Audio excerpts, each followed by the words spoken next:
Warning, don't listen if it's a podcast you want. This is a Chumcast. Just your basic gabfest among chums. A little news, some entertainment, an annoying opinion or two, and, if you're lucky, maybe even a chuckle. They've done studies, 60% of the time, it works every time.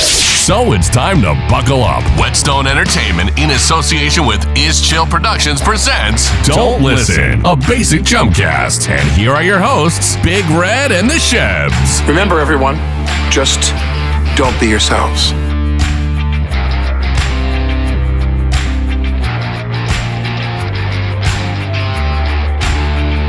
It's showtime. Seriously, go time. Fire it up, Big Red. Just got here. Traffic was a complete shit show. You are running late. As soon as I get in here, you guys are like turning the mics on and ready to go. Rachel thought I was going to do like a solo show today. Well, kiss my grits. Oh, classic. There you go. Kiss See, you're clever. My grits. It's the Don't Listen Basic Chumcast. I'm Big Red. He's the Shebs. We're kicking back in the cruising the El Camino studios today. We are cruising the El Camino studios. Let me guess, your scared little ass never cruised the El Camino. No, I did it. Actually, In the Toyota truck? Toyota truck, Jeep Cherokee. Oh, and the Cherokee. Yeah, I did that. But it was only, I don't think I wouldn't even consider it cruising. That would be perfect if we have technical problems right now. Was that a technical problem right good. there? No, there's people sending in emails already. I had the screen up on my monitor here.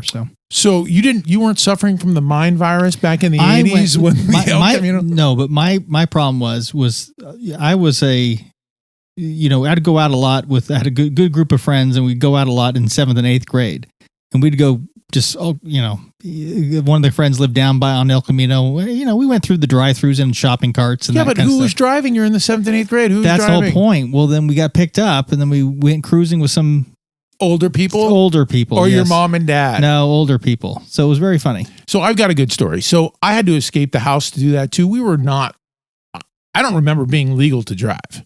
I mean, my first car was a Bug, but I don't remember. I remember always being in other people's cars that got their licenses first.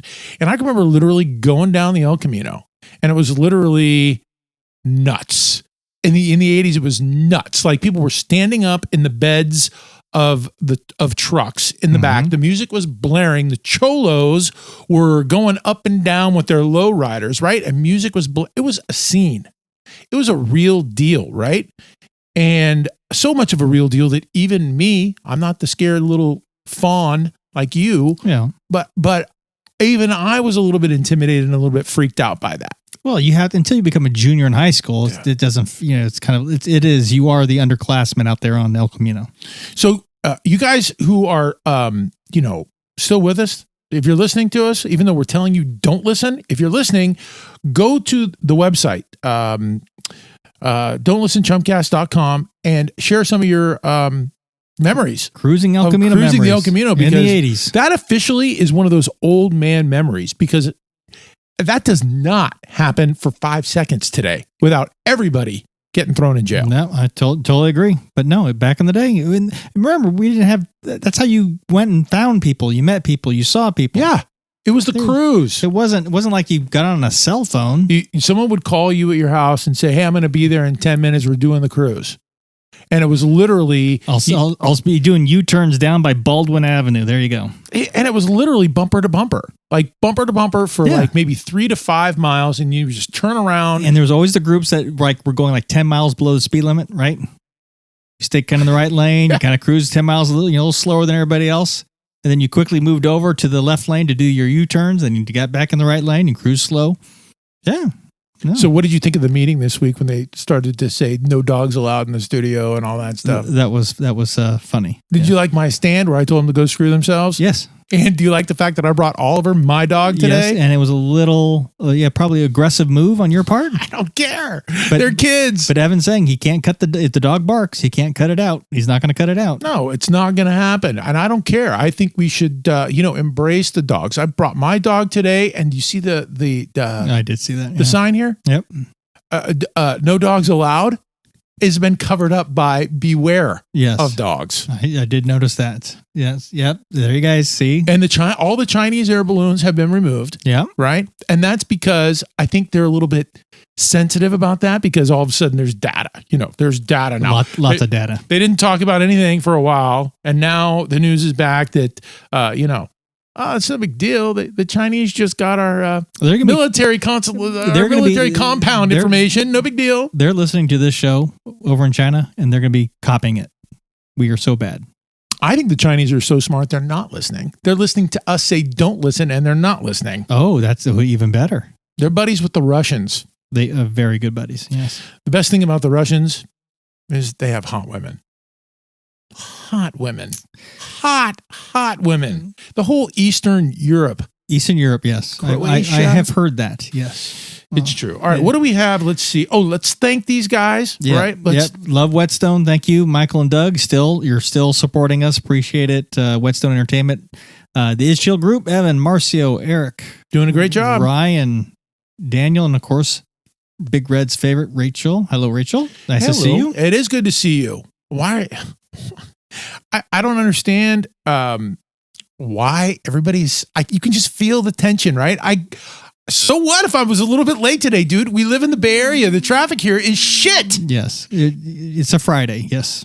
So I'm going to pass the awesome sauce. Okay. And hopefully that will cheer everybody up around here. Okay. But I am kind of missing the Chinese air balloons, spy balloons. I'm kind of missing that. That was a nice little ad. Yeah. But I don't know what kind of data they got from us. That's all right. Well, what do we got coming up on today, which is our 10th episode? Congratulations. We're almost through the season. We've made it this far. Yep. Only a couple more to go for the end of season 1. I think today's going to be kind of cool.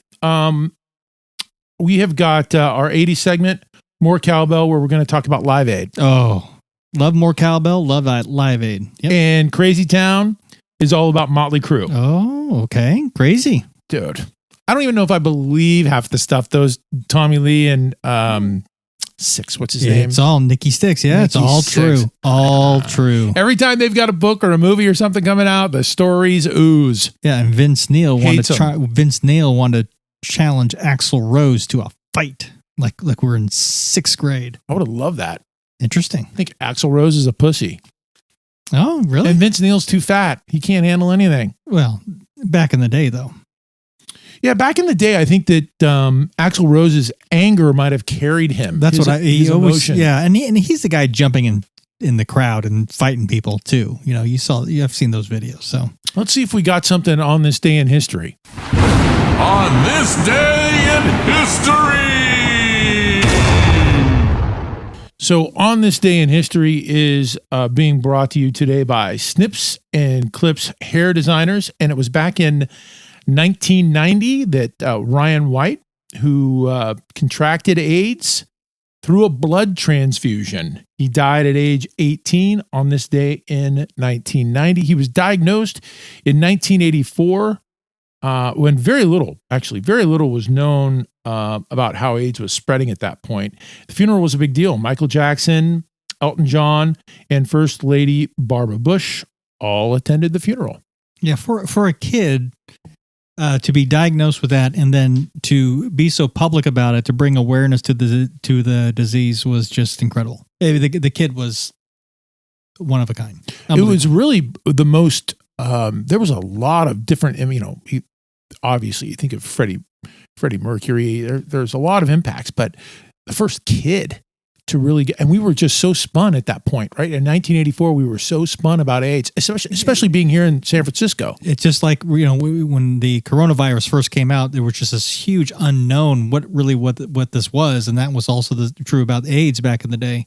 And the panic around Ryan White attending school, it just brought this attention to the disease, to really contributed to turning the tide and getting more people familiar and educated about the truth about AIDS. So amazing kid though. And that's interesting that you bring up going to school, because, there were all these stories of him being bullied and made fun of. Yeah.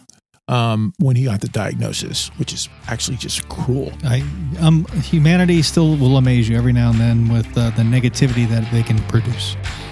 And that was On This Day in History, brought to you by Snips and Clips Hair Designers.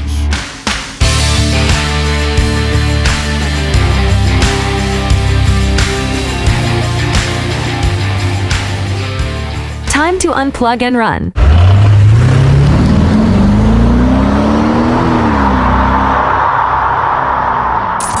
I believe we have found the bottom. Don't listen.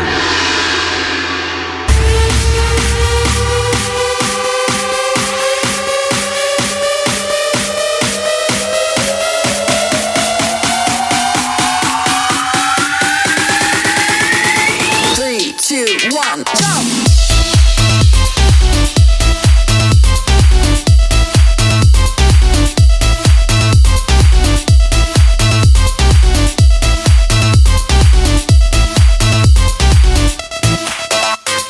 A whole lot of nothing burger right here. Don't listen.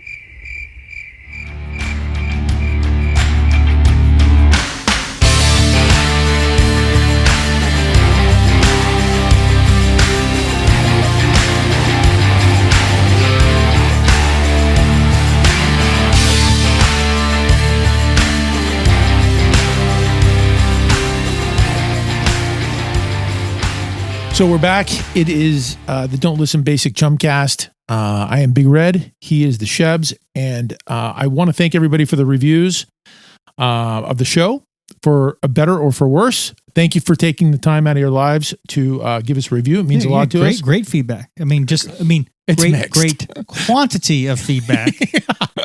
Yeah. And we appreciate everybody telling us stuff that we already know about how bad we are. Yeah, but it's a good thing that we have thick skin because we can appreciate it. And this is for us, not for them. The followers and the likes and the posts on the Facebook page are more entertaining than hurtful. Yes. And I like the balance of entertainment and hurt. It works for me. Yeah, no, it's all good. It's honest. It's good. So coming up in our 80s segment, we're going to look at the concert of our lifetimes. Yes. Live Aid. Yep. And also in a segment coming up a little bit later is Welcome to Crazy Town. And we're going to take a look at Motley Crue. But right now it's time to get into the fishbowl. Fishbowl, right? And what segment's this? The Booyah and the Boom Shakalaka. Oh yeah, the booyah and the boom shakalaka. And the Booyah and the Boom Shakalaka is being brought to you by Destination Relax Travel and Leisure. So dig in. Am I taking it? I want to bust this nut. All right, here you go. No. Again, this is strictly out of it. There was no tape, no nothing. Here's your card. There you go. What is it? Even though there were only like 5 in there. No, there's 7. Okay. Oh, you did the math. Okay, so we're going to talk about abortion. 2 dudes are going to talk about abortion. Yeah, that's appropriate. Well, it's very appropriate. Okay, who picked that topic? I think we all picked the topic. We were all in the room together, and it was when things were heating up with the whole abortion topic. I have a better idea. Why don't we just cancel the whole Chumcast now? Good idea. Sorry, Whetstone. Yeah, good idea. They don't seem to like that idea. This will. Here comes Oliver. Oliver's getting ready to take a big shit, too. I can tell by the way he's looking. Oh, that's my dog. Look, that's my boy right there. See, guys. Rachel's going to take him out. Where's Jean-Luc? I don't know. He's in the other side of the studio over here. Yeah, we're breaking all the rules. I think he's over in the conference room. So it's funny how they were talking about how our dogs were going to chew on some electrical equipment. My dog has no teeth. No, John Luke's the same way. John Luke's sleeping on the other couch over there. I prefer our dogs to the staff at Whetstone and the humans at Is Chill, to be honest. Okay. Yes. So abortion. What did we find out about abortion? So I will say it's a little bit uncomfortable for 2 dudes to be discussing something that should be completely left up to the females. Yes, but I think because I'm going to assume both our opinions are aligned that it should be left up. A bunch of white dudes shouldn't be telling women what to do. In America lately, it seems like it's all the wrong people that are all telling people what they should be doing and not doing at this point. But we'll see how that all sort of bears out. But this was a hot topic for a minute. Like seriously, people were going crazy when that Roe versus Wade thing got Supreme Court decision, and then it went straight to crickets. It's like crazy, right? Like for a minute, people are all nuts, and then it's crickets. No talk about it at all, which I think this is a topic that the ladies should be fighting for, right? It's their body. But Well, the fights just all went to the state levels, right? So you hear about it. oh yeah, that's right. It just went down to the states, and so of course you have the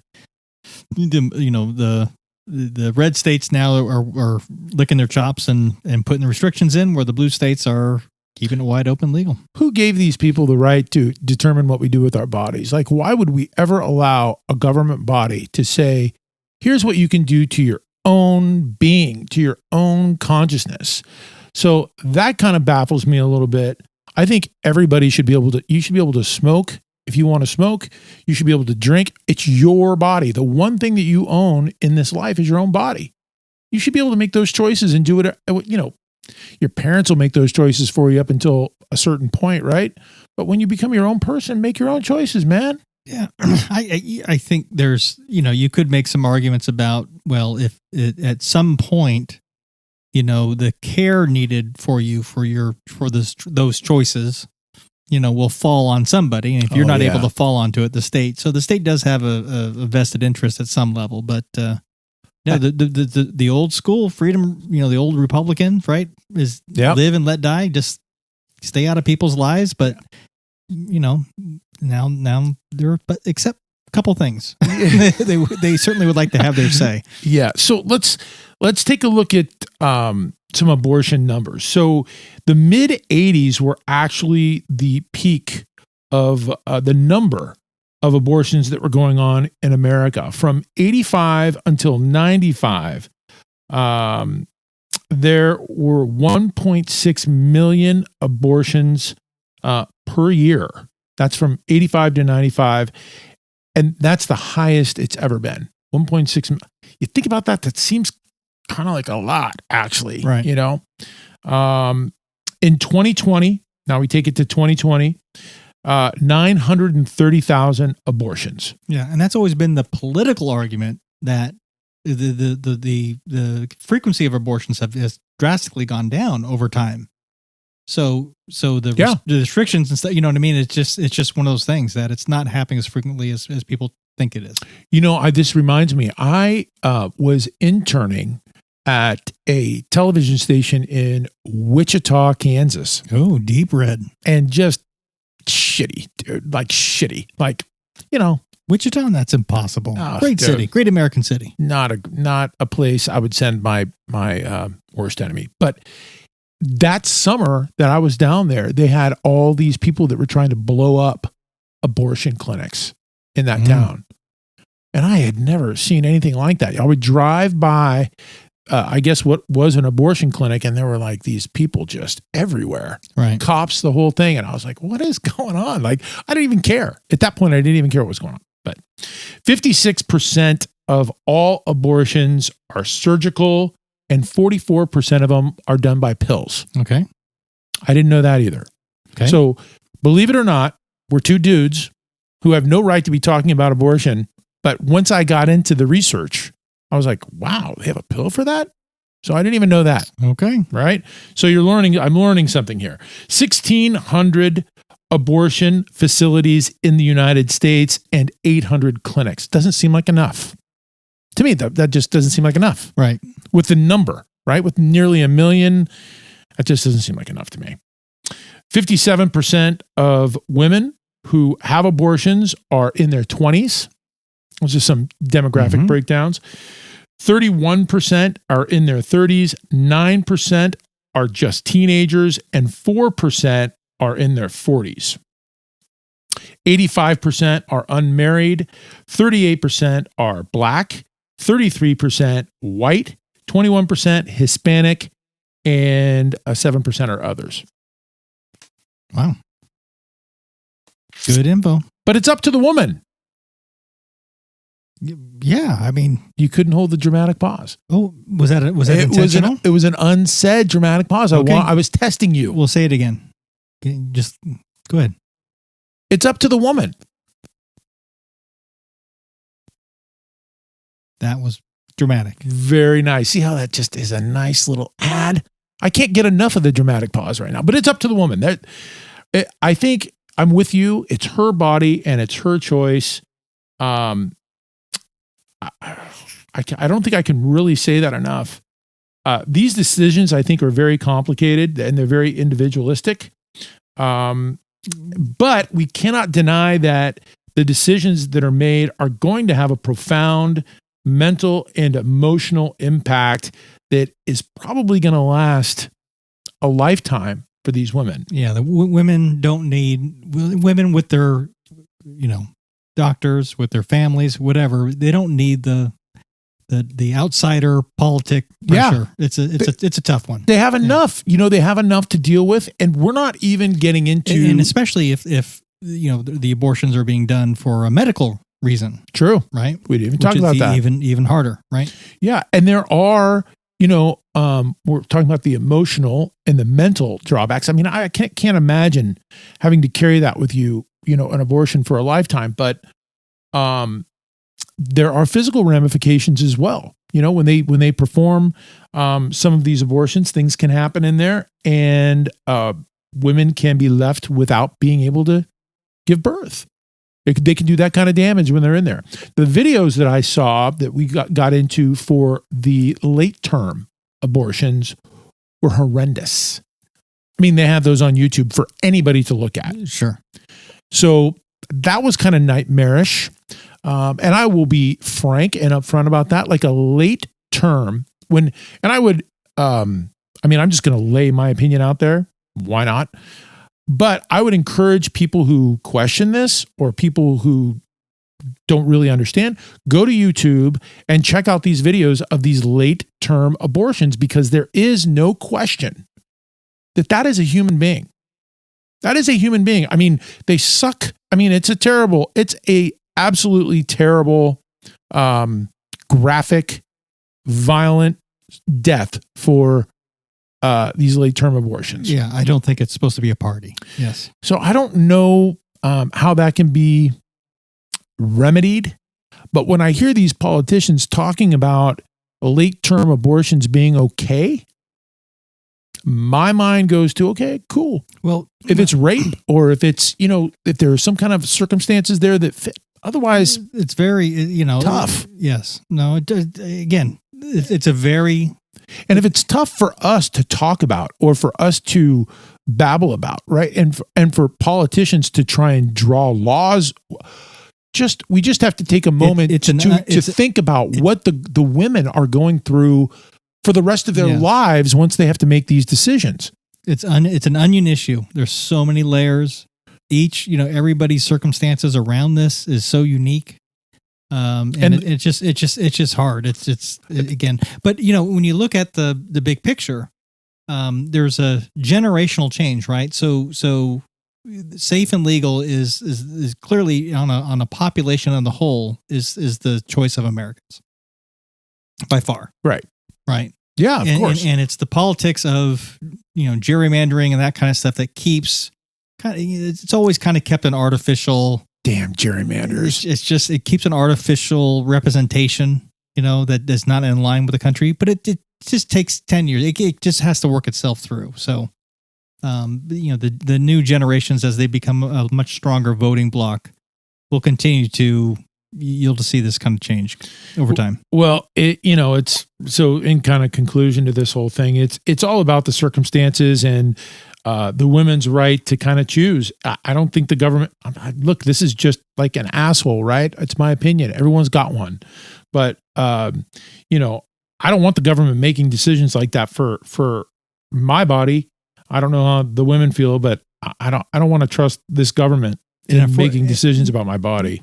And I think for a future booyah, we don't need to get into it now, but you saw the movie, the show Freakonomics, where they talk about the drop in poverty started happening when abortions first became legal back in the 70s, because you had less unwanted kids.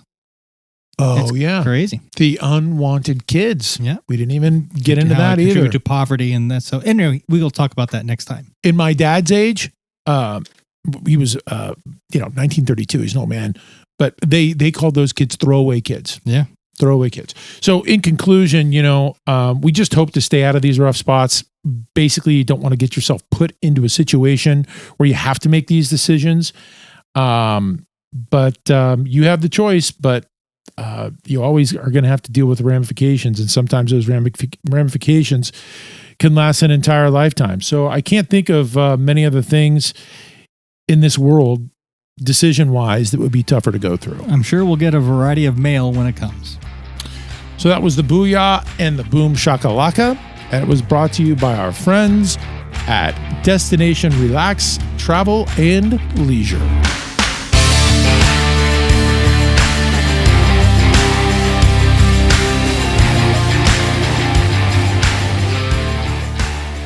SDFU and GDFO time. How's your time in hell working now?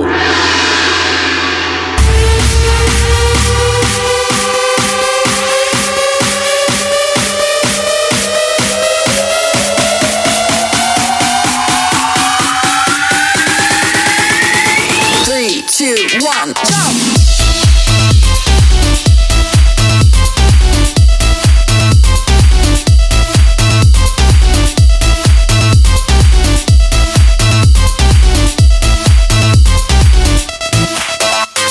The hot mess of a dumpster fire will continue.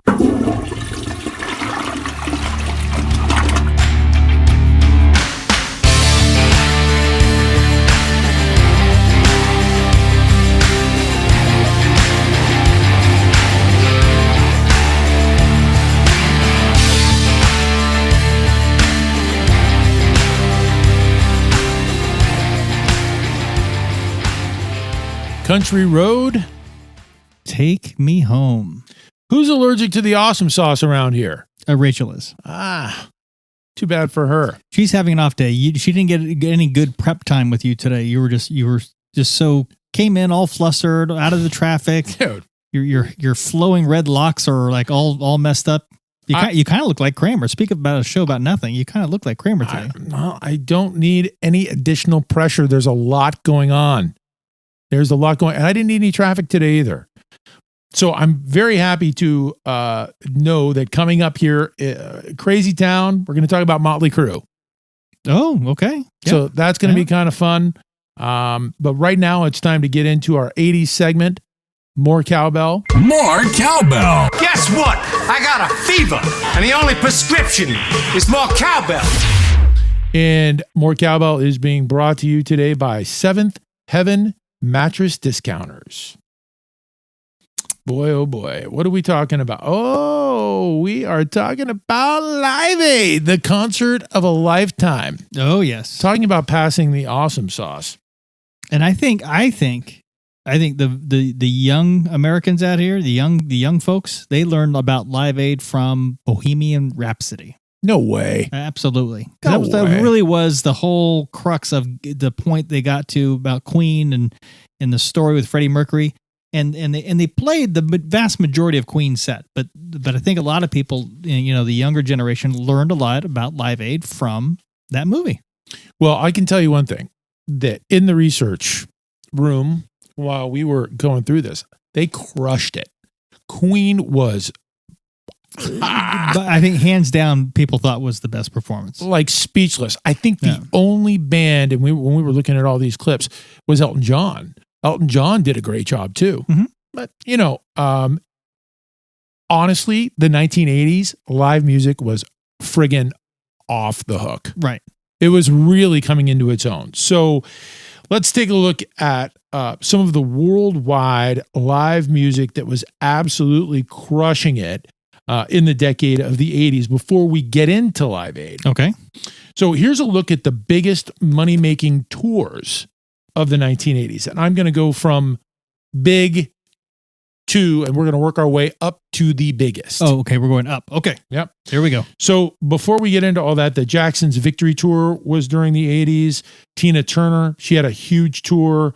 U2, the Joshua Tree. Oh, that. Yeah. They all ranked right up there. But your boy, Bruce Springsteen, in 84 to 85, had one of the biggest grossing concert tours My boy Blue there. of the 80s. All stadiums. Was it? Yeah, the original, he did the kind of the first when Born in the USA came out, it was arenas.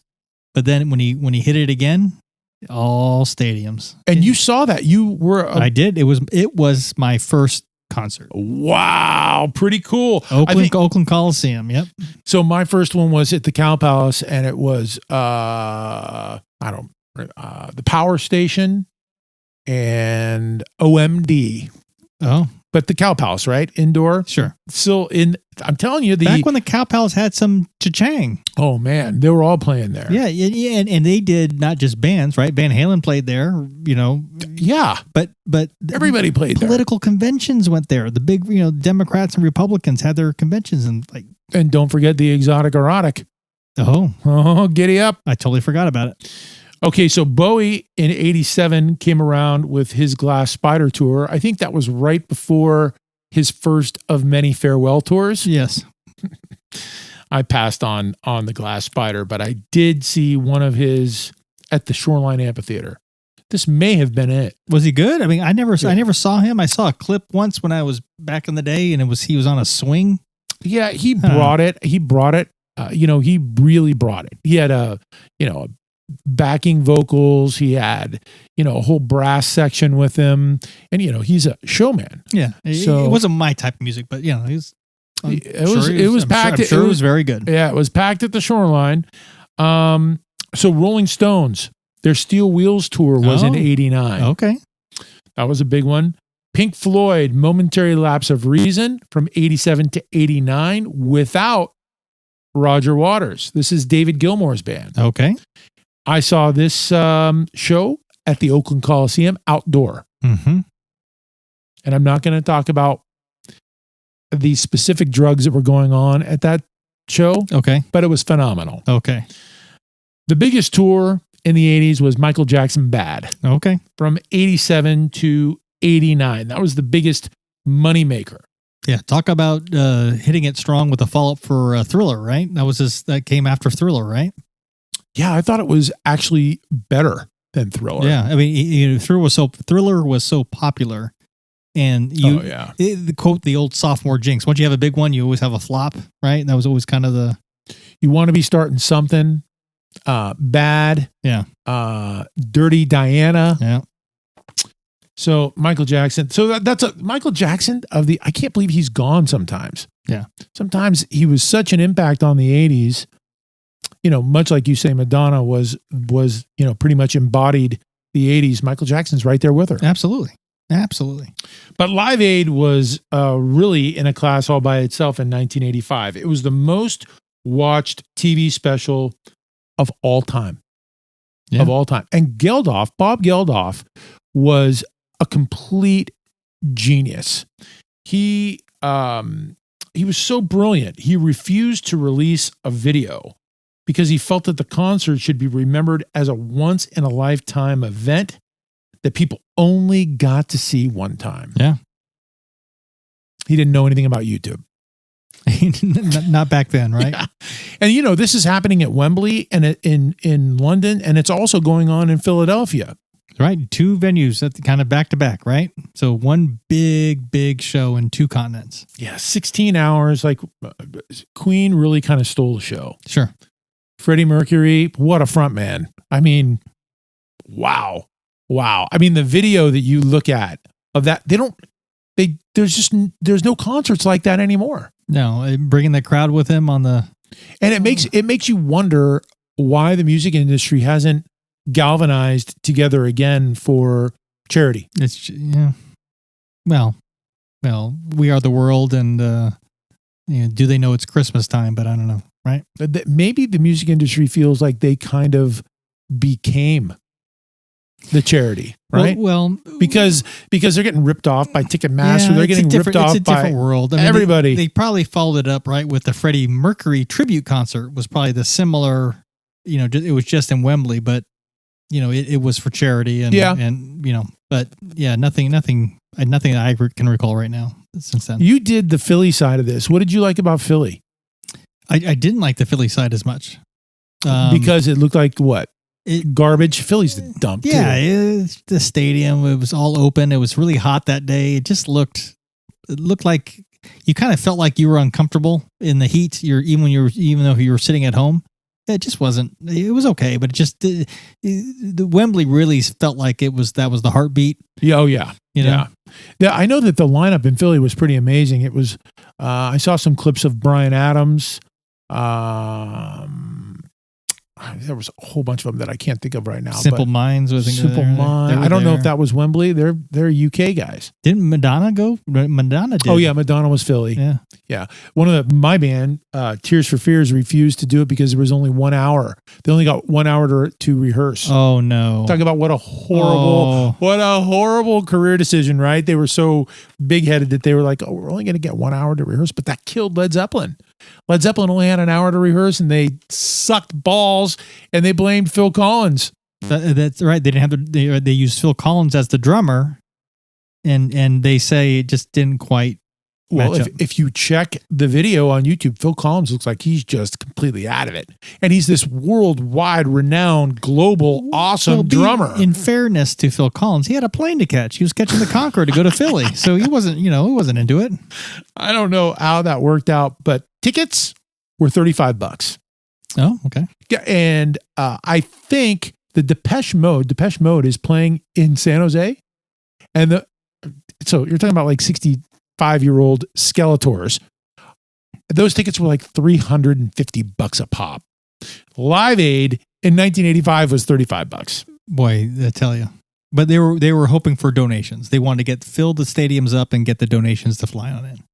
The Beatles declined to appear too. Bad move. Late in their careers, they made a couple of really bad choices. Paul McCartney obviously didn't make too many bad choices, but that band. No, but individually, they all did okay, on their own stuff. Oh, I'd say they did better than okay. Yeah, but, the opportunity to come back for something like that, awesome. Yeah, the global audience was 1.5 billion. It raised 140 million for famine, which doesn't sound like much, but you got to convert that, right? 140 million now is probably $1 trillion. Who knows how much that is? It's like I said, Led Zeppelin, dude. That whole Led Zeppelin thing is all over the web. How they sucked and how they should, they made such a big deal about coming back. And I listened to the it. reunion. They sounded like they sucked it, even if they had their drummer. I don't think it was the drummer. They just were off. So here are, before we sum this whole thing up, we got to look at some of these performers. Like The Who, phenomenal. Yeah. I don't. Were you a Who fan at all? I'm okay. Come on in, buddy. Dog's barking. Don't let the dog in. Don't. Oh, you're on their team. No, I just, the dog will go crazy. Oh, they're probably playing. It's going to chew the electrical cords. Doesn't have any teeth. My dog has no teeth. You should be on my side. I stood up for the whole situation. I am on your side. You brought your dog last time. I brought my dog in. We're unified. We're a team. Beware of dog instead of... Your dog is being quiet. Mine started barking. Probably just saw Oliver. That's why. They did. They're out there playing around. Okay, so some of the top performers, The Who. Were you a Who fan? I was okay. Okay, so I think they were fantastic. Yeah, I think they were fantastic at this show. I don't think they're... Pete Townsend might be one of the greatest writers, and he might be one of the greatest guitar players of all time. Sure. But no one talks about him because he got busted reading child porn on a plane or something like that, right? I'm sorry to hear about that. Elton John was there. Sting, Phil Collins, we've talked about. U2, Howard Jones. U2 did an excellent job. Howard Jones just toured. Oh, okay. He just came through San Francisco. That could not have been very good. Dire Straits. Yep. And Sting was Sting. Yep. Yeah. With Sting. And that was the album of 1985. Yeah. So that was the big success. Brothers in Arms. Yeah. Paul Young. He was the big Brit. Lady Diana's favorite artist back in the day. David Bowie, we talked about. Black Sabbath. Run DMC. They were both at Philadelphia. There you go.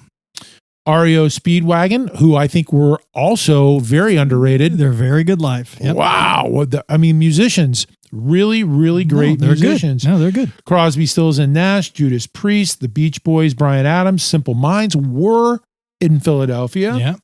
Santana was in Philadelphia. Madonna, I thought her show was bubblegum. I thought she was not great. But she was singing, though. But she was singing. Yeah. She was actually singing.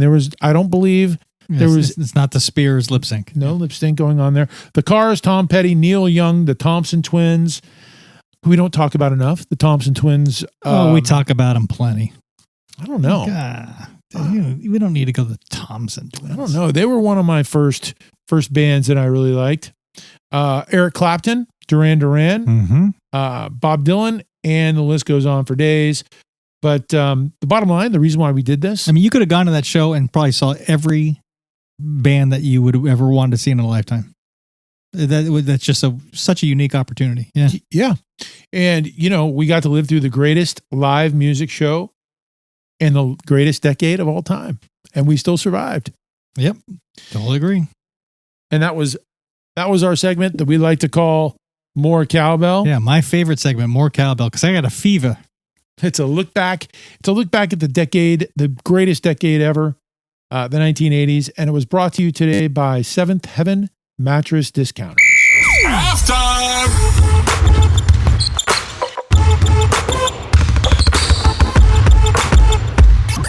Whetstone Entertainment is happy. We are getting some good traction with the Chumcast, and that is due not only to the great work Is Chill Productions is doing, but to all of you out in Chumcast land. So please keep it up. Head out to don'tlistenchumcast.com, send us your comments, sponsor, donate, follow us on Facebook, and most of all, just participate. A portion of all sponsorships and donations will go to the Michael J. Fox Foundation for Parkinson's Research. And remember this wisdom from Big Red and the Shebs. The best way to finish something is to begin.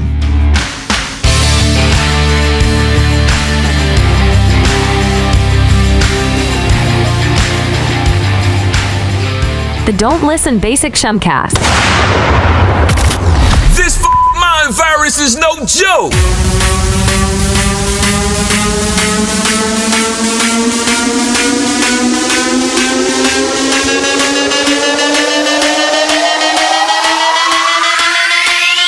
This is how we party.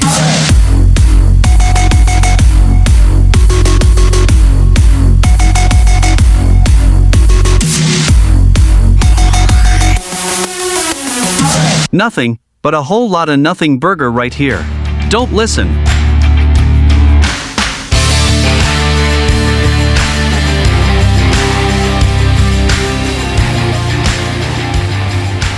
Kill the headlights and put it in neutral. It's the Don't Listen Basic Chumcast. I'm Big Red. He's the Shebs. We want you guys to stick around. The Chumcast is almost over. Holla, our segment where we read your emails, is coming up. By the way, before we get into our crazy segment called Crazy Town, I just want to thank everybody for the reviews and for all of the comments on our Facebook page. If they're interested in sponsoring one of our segments, all you need to do is go to the website, don'tlistenchumcast.com, and hit contact and let us know that you're interested. We'll have somebody get in touch with you. And those proceeds, portions of those proceeds, will go to the Michael J. Fox Foundation, where they do tremendous work with Parkinson's. Or you can also just hit the Venmo and donate to our cause. Yeah, totally should donate. Yes. But again, individual sponsors would love to have you. I will. Okay, I got it. Okay. So the rundown here with the sponsorship availability is that obviously we only have a couple of shows left here in season 1. So in season 2, we are quickly running out of inventory there, and we are actually selling into season 3. If you can believe it. Nice. If you can believe that. So, yeah, if you're interested, just let us know. Right now, let's get into what is happening in Crazy Town. Welcome to Crazy Town. All aboard! Crazy Town is being brought to you today by Q2 Software Design, and we're talking about Motley Crue. Motley Crue. They kind of define crazy. And they've morphed, right? From when they first came out. They're like senior citizens. Yeah, but back in the day, right? They had a little bit of the Twisted Sister makeup on, right? Yes, a little bit. I think they were heavy. The big hair, but the real hard music, man. It's good. It was good. It was good. So Motley Crue is interesting, right? They come out of this, LA glam rock scene, right? Yeah. Everybody knows. I mean, but really, but glam rock had a spectrum, and they certainly were to the extreme side of the spectrum. Absolutely. Yeah. So if you were into guys, teasing their hair up with hairspray, and that were wearing leather outfits, and that were, putting a bunch of makeup on, these were your guys. There you go. They were part of the pioneers. They were partially responsible for that entire decade of decadence that happened in LA. And of the four, all had dark hair except the front guy, who was a blonde. And that always kind of just a trademark, had him stick out, So that's true. If you think about it, right? One look at Motley Crue today, and you definitely know that they have a seat at the board of directors in our little crazy town here on the Chumcast. But the craziest thing may be that they're all still alive. Yes. Even though one had died previously, right? There's the stories of Nikki Sixx, the bass player, dying. Oh yeah, heroin. Yep, being brought back to life. But yes, they're all still alive. So the stories that they tell about Ozzy Osbourne, they toured with Ozzy Osbourne. Those stories are pretty cool, but I'm going to get this story out of the way first. And this is well-documented stuff. If you're interested in buying any of their books or going online and just looking at the crazy things Motley Crue, it's everywhere. These guys are not shy about publishing all of the crap that they did. And there is a large contingency of people headed by Vince Neil himself, and also by the band, the remaining members of Hanoi Rocks, that say that Nikki Sixx and Tommy Lee are full of shit. That everything that comes out of their mouth is to sell something. You don't hear them talking about anything unless they want to sell something, right? But that's America. That's what I say. So here's the story that we got to get out of the way, is that Nikki Sixx, who's the biggest mouth of the whole group, right? He's the guy who kind of writes all the books and, kind of talks the most. And I guess he's kind of the brains behind the outfit here. He did write a lot of the songs. Yeah. Sixx says that they bought egg burritos and wiped them all over their dicks to remove the smell from girls that they had just had sex with. So they took these burritos that they were getting for free at a nearby little breakfast joint. They would wipe those all over their dicks because the girls that they were doing were so nasty smelling that they had to get rid of the smell, which makes no sense at all. Because why not just jump in the shower? Yeah, but then they wouldn't be on the Crazy Town segment. Yeah. So they were a little bit nuts, right? Why not just wash your member, dude? Why are we wiping egg burritos all over our dicks? Oh, we like it. Oh, there they go. We like it. So it's so much more fun than taking a shower. You're Big Red. Yeah. I might go down to Costco and maybe get me some egg burritos. Yeah, I'm not going to be able to look at egg burritos the same way anymore. Me neither. So here's something that, you have all these girls that are like, Tommy Lee, back in the day, it was like, oh, Tommy Lee, best looking guy. He's so hot. He got all these hot chicks, right? Like he got like, Heather Locklear. Locklear. Yeah, there you go. Right before Sambora got her. They're married. Yeah. I always thought she was like a quiet little freak, right? She did the tour with those rock stars, right? Heather Locklear. Played it clean, but yeah. So anyway, I never understood the whole intrigue that women had with Tommy Lee. He hit a woman and he knocked out several of her teeth for insulting her mom. So he was never charged with assault for that, but it was a pretty big deal. And Nikki Sixx called cops on his mom more than once. On his mom? Yeah, he had a really sort of rough upbringing. I don't know if that was, but I don't know if these are the two guys that you really are wanting to trust with your careers, right? One who is calling the cops on his mom and the other one who's knocking out the teeth of women. No. But somehow it seemed to work out. I don't know how that. Well, thank God for Mick Mars, the elder statesman of the group.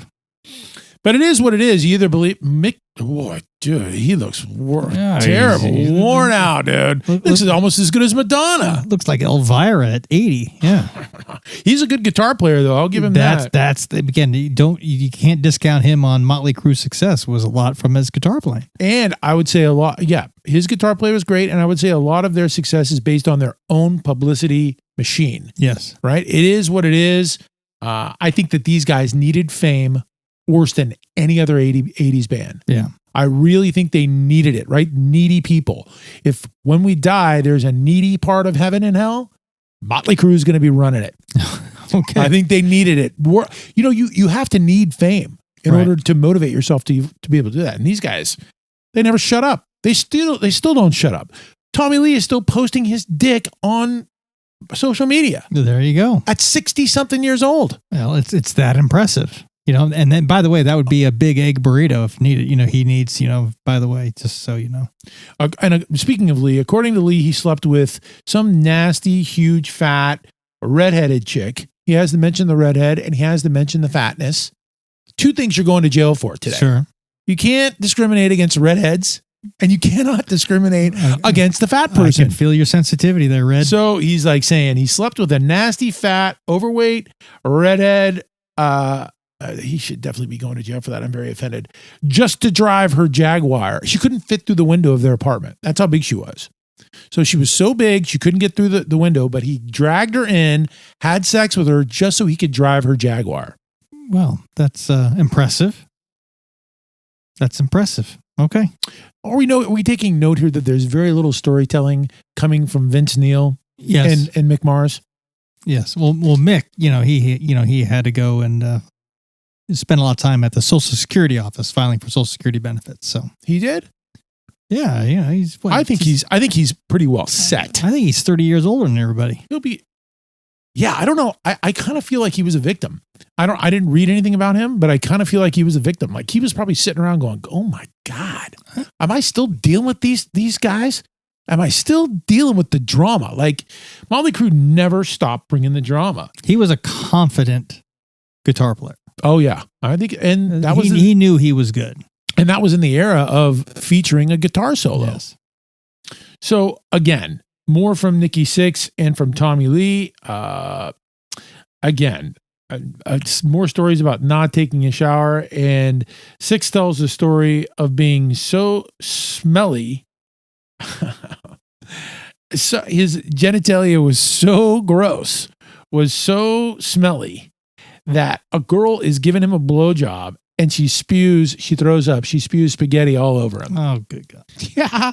Yeah. But again, it's not Vince Neil telling his story. It's not it's Nikki Sixx. I tell you. Who sells everything. This fit their mantra. This fit their profile. It fit their image. I'm telling you, the research was filled with people that were like, these guys are full of shit. Everything that Tommy Lee and Nikki Sixx talk about is crap. Like, again, Vince Neil didn't get along with these guys. A lot of it comes from Vince Neil, but some of it does come from Mick Mars too. Yeah. Okay. So you have to kind of take it with a grain of salt, but it does fit the image. So now we know the difference between Motley Crue and Poison was that, and with Poison, the girls didn't throw up spaghetti. I bet you they did. No way. They were too clean. Dude, no way. Filth. Absolute filth going on. It's the 80s. It's absolute filth. I'm just saying. So let's see. What's the other thing I've got here? Nikki Sixx. He was tall too. I don't know anything about him being tall. No, he's the big one on stage though. He's tall. Boy, I just know he had put him next to Mick Mars. Dude, they're just like, it's like a giant. He had the flamethrower coming out of his bass. I know that. Oh yeah. And then of course, right, we want to be famous, publicity, right? Then Tommy Lee with the spinning drum set, right? Oh yeah, and yeah. I knew people that were diehard. I mean, would die for Motley Crue. Sure. Nikki Sixx admitted to Tommy Lee's mom to hitting on Tommy Lee's mom, supposedly some beautiful Greek lady. Oh, there you go. So I don't think that's that big of a deal. But I guess, and that's really not much of a shocker. And we all know the famous story about Nikki Sixx and Tommy Lee, again, having sex for studio time. Oh. That's the way they got all their studio time, was to have sex for it. Kind of hard up chicks are having sex with those dudes. Yeah. I mean, I don't even get it. It doesn't even cross my mind. I don't even understand like how filthy the chicks were at that point to be banging these dudes. How desperate. Yeah. For studio time. That's expensive time. I'm just saying. I do believe that. I do believe, I mean, the studio time back in the day was expensive. So that much I do believe. And the rest is up to whoever is listening to this crappy Chumcast. But, you know, if you have that kind of time on your hands, why not do it? You got to get into a studio. Yeah. No. I mean, they had no money at all. They all piled into like one apartment. That's right. So they definitely qualify for Crazy Town. Absolutely. But then, you know, you got to remember then they started really pivoting towards the commercial success, right? Wrote the ballad, you know, was that you know, the Girl, don't go away mad. Oh, that's a good song. Girl, just go away. I could be a singer. You could totally be a singer. So anyway, I saw them, by the way. You saw Motley Crue? I saw them in Greensboro, North Carolina. I don't know, 2000, somewhere around there, and a whole big, what is it called? Brawl broke out there, and it was absolutely a disaster. And I was like, I got in. I didn't have to pay for my ticket, and I was like, dude, they're horrible. Well, they had no sound quality. I mean, they were horrible. Well, Vince Neil. I mean, we were talking about 20 years ago he couldn't sing, and he's still trying to do it now, and he was horrible. Well, you know, so they went the commercial route with Home Sweet Home, right? Oh, yeah. Got the whole MTV play. It's their ballad. Yeah. All the chicks went crazy for it. They got them a lot of play. Tommy Lee plays piano on that live, that's right? And it's the most simplistic piano chords, you know, just like there's no complexity to it, right? So like chopsticks. Yeah, and then of course he has to play drums, so they have to pause it in between. He walks over to the drum set and that kind of stuff. It's just, you know, it's crazy. But the only thing I remember, you know, one of the things I remember is the Moscow Music Peace Festival that was organized by Bon Jovi. Crue went there too, and was their first show, and when they were all sober. So they all just went into rehab, and they got out of rehab, and this was their first show, and they were scared shitless backstage. They were nervous. They were the first time playing in front of, you know, 80,000, 100,000, and they're sober for the first time. Oh, yeah, not a good combo. They did good, but it was just, you could just see them so nervous backstage right there. And of course, then you got Ozzy running around going, yeah, let me see your hands. You know? Oh, yeah, that was in Ozzy's heyday, too. Yeah. So anyway, that's all. But definitely, I get that those early years for Motley Crue, Crazy Town, absolutely. Yeah, they're running they're on the board of supervisors at Crazy Town, and that was Crazy Town. It was brought to you by Q2 Software Design.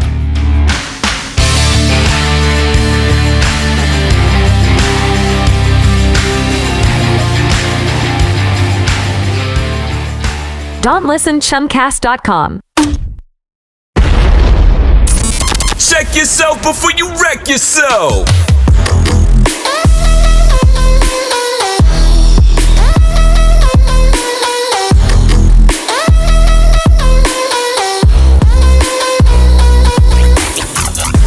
Taboo, voodoo, and boohoo.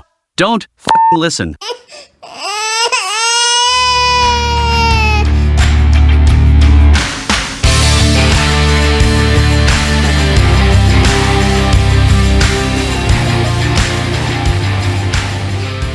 All right, it is the Don't Listen Basic Chumcast. I'm Big Red. He's the Shebs. We are inside the cruising the El Camino studios today.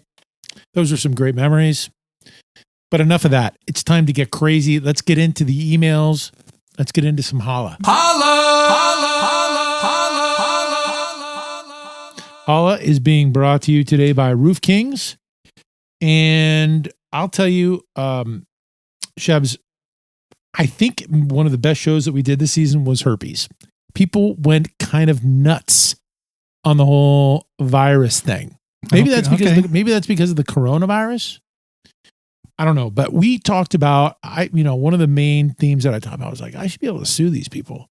Like, I should be able to sue somebody. If like they pass me some herpes, dude, I got to have some kind of repercussions, right? Yeah, I got to be able to get some money out of that. Righteous bucks, right? It almost makes me want to get herpes. Yeah. Like if I'm going to carry around some pimples on my dick for the rest of my life or up my butt, or, I'm going to have the plague. Up your butt around the corner. I should be able to get some compensation for that, right? Okay. So that was one of the big so we got good mail for that. Yeah. Okay. But first, let's go to Tia in Vegas who says, bring back the 80s. She wants to go back to the 80s arcades and the hair. Okay. That great hair. So she reviewed us on Spotify. Okay, so she just said, you're reviewed on Spotify. Holla, so many, I'm not kidding, seems to be so many responses to this herpes ramble that I did. Well, basically, it was infectious, wasn't it?